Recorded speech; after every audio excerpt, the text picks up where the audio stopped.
اسرائیلی فوج کی لبنانی حدود میں داخل ہونے کی کوشش ناکام، پہلی زمینی جھڑپ میں حزب اللہ کا بھرپور جوابی وار، شدید مزاحمت اور بھاری نقصان کے بعد اسرائیلی فوج پسپا، کئی فوجی ہلاک اور زخمی، حزب اللہ نے اسرائیل پر درجنوں راکٹ داغ دیے، سرحدی آبادیوں میں سائرن بج اٹھے۔ حزب اللہ کے مطابق مارون الراس سرحد پر شدید جھڑپ میں 10 اسرائیلی فوجی مارے گئے، متعدد زخمی بھی ہوئے۔ صہیونی فوج ہیلی کاپٹر کے ذریعے لاشوں اور زخمیوں کو منتقل کیا۔ لبنان میں 3 مختلف واقعات میں مجموعی طور پر 14 فوجی مارے گئے، 3 میجر اور 2 کیپٹن بھی شامل۔ اسرائیل کے جنوبی لبنان پر فضائی حملے، کئی شہری جان سے گئے۔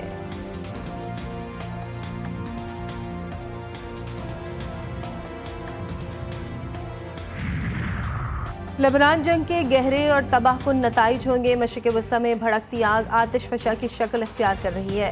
اقوام متحدہ کے سیکریٹری جنرل انتونیو گوتریس کا سلامتی کونسل سے خطاب، کہا لبنان میں ہر طرح کی جنگ سے بچنے کی ضرورت ہے، امن فوجی لبنان میں موجود رہیں گی۔ پاکستان کا مشرق وسطی میں کشیدگی میں کمی اور تنازعات کے حل کا مطالبہ، ترجمان دفتر خارجہ نے کہا کہ حالیہ ماہ میں اسرائیل نے بین الاقوامی قوانین اور UN چارٹر کی خلاف ورزیاں کی۔ اسرائیل نے علاقائی امن اور سلامتی کو خطرے میں ڈال رکھا ہے۔ پاکستان مسئلہ فلسطین کے منصفانہ اور جامع حل کے مطالبے کی حمایت کرتا ہے۔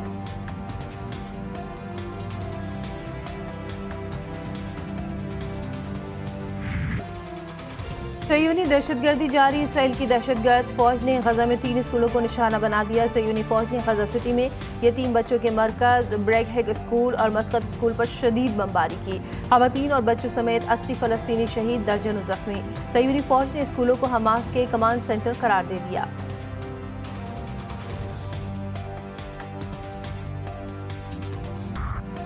ملائیشیا کے وزیر اعظم 3 روزہ دورے پر پاکستان پہنچ گئے۔ وزیر اعظم شہباز شریف نے معزز مہمان کا پرتپاک استقبال کیا۔ پاک فوج کے چاقو چوبند دستے نے معزز مہمان کو سلامی دی۔ ملائیشین وزیر اعظم صدر مملکت وزیر اعظم اور آرمی چیف سے ملاقات کریں گے۔ ملاقاتوں میں مختلف شعبوں میں تعاون اور 2 طرفہ تعلقات کے فروغ پر تبادلہ خیال کیا جائے گا۔ ملائیشین وزیر اعظم کے دورے کے موقع پر مفاہمت کی یادداشتوں پر دستخط ہوں گے۔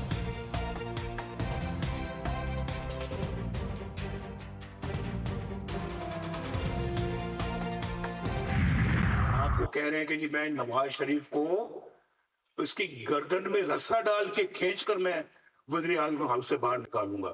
یہ الفاظ اس شخص کے ہیں جو آج جیل میں ہے۔ یہ کہتے ہیں کہ جی ہم پنجاب پہ یہ الغار کرنے آ رہے ہیں، ہم پنجاب پہ حملہ آور ہونے آ رہے ہیں۔ پنجاب KPK اور پنجاب کا تم آپس میں لڑائی کرنا چاہتے ہو؟ بڑے بول مت بولا کرو، جیسا کرو گے ویسا بھرو گے، وہ کہتا تھا ان کے گلے میں رسا ڈالوں گا۔ جیل میں بیٹھے شخص سے پوچھے آپ نے خیبر پختونخوا کے لیے کیا کیا؟ مسلم لیگ نون کے صدر نواز شریف کا لاہور میں تقریب سے خطاب، تحریک انصاف پر کڑی تنقید، کہا یہ لوگ خیبر پختونخوا سے پنجاب پر حملہ آور ہونے آ رہے ہیں، کیا دونوں صوبوں کو لڑانا چاہتے ہیں؟ یہ مار دھاڑ میں نمبر 1 اور ان کی کارکردگی 0 ہے۔ مزید کہا ثاقب نثار کی آڈیو لیک میرے پاس موجود ہے۔ ثاقب نثار نے کہا کہ نواز شریف اور مریم نواز کو جیل میں رکھنا ہے، ایسے عناصر کو کڑی سزا ملنی چاہیے۔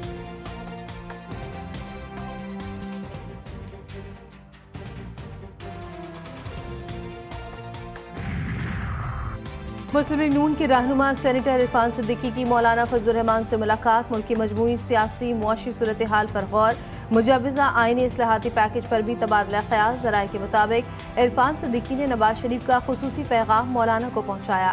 میڈیا سے گفتگو میں کہا 63A کے مطابق پارٹی کے خلاف ووٹ دینے والا ڈی سیٹ ہو جائے گا، آئین سازی پارلیمان کا اختیار ہے، ہم نہیں چاہتے کہ مولانا فضل الرحمان کے بغیر ترمیم ہو، آئینی ترمیم کا کسی شخصیت سے کوئی تعلق نہیں۔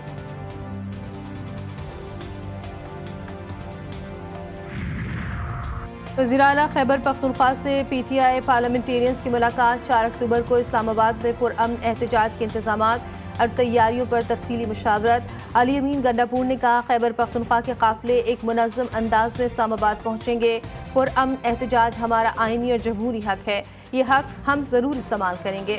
عوام ان کے تمام کاموں اور اقدامات کو غلط سمجھ رہی ہے، یہ آئینی ترمیم کے نام پر PTI کو کمزور کرنے کی کوشش کر رہے ہیں۔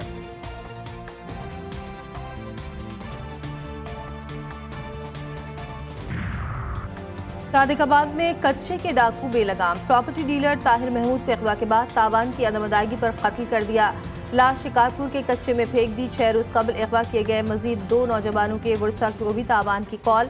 رہائی کے عوض 1.5 کروڑ تاوان کا مطالبہ۔ مغوی کے بالغ کی بیٹی کی رہائی کے لیے حکومت سے مدد کی اپیل۔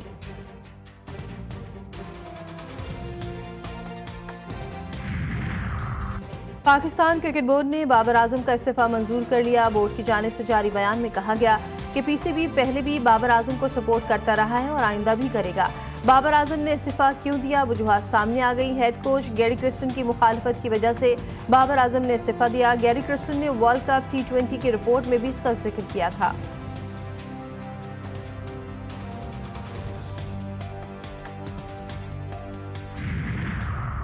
پاکستان اور انگلینڈ کے درمیان ٹیسٹ سیریز آل راؤنڈر بین اسٹوکس کی قیادت میں انگلش کرکٹ ٹیم ملتان پہنچ گئی۔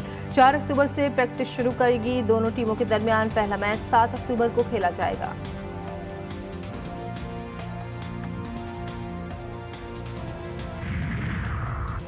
T20 ویمن ورلڈ کپ کا آغاز آج سے شارجہ اسٹیڈیم میں پہلے روز 2 میچز کھیلے جائیں گے۔